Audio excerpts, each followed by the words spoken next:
شیخ Saadi رحمۃ اللہ علیہ بیان کرتے ہیں کہ کسی گاؤں کا سردار اور اس کا بیٹا سفر کر رہے تھے کہ راستے میں انہوں نے ایک شاہی لشکر کا خیمہ دیکھا۔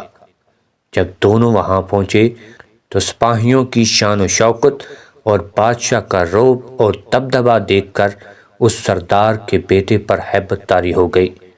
وہ کبھی زرہ بند غلاموں کو دیکھتا تو کبھی نیزہ بردار سپاہیوں کو دیکھتا۔ اس سردار کی حالت بھی بے حد خراب تھی اور اس پر خوف کی کیفیت طاری تھی، یہاں تک کہ وہ بھاگ کر ایک جگہ چھپ گئے۔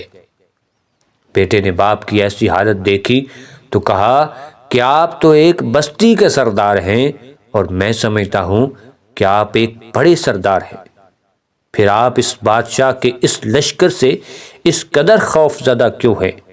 اس سردار نے جواب دیا کہ بیٹے، اس میں شک نہیں کہ میں اپنی بستی کا سردار ہوں، مگر اس بادشاہ کے سامنے میری کچھ حیثیت نہیں ہے، میں اس کے ادنا غلاموں میں بھی شمار نہیں ہو سکتا۔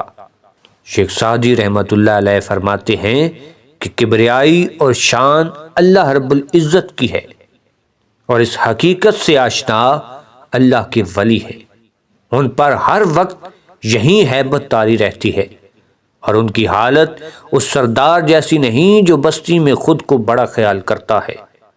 اے بے خبر، ابھی تو شاید گاؤں میں آباد ہے، اس لیے اپنی ذات کو ہی برتر و اعلیٰ سمجھتا ہے۔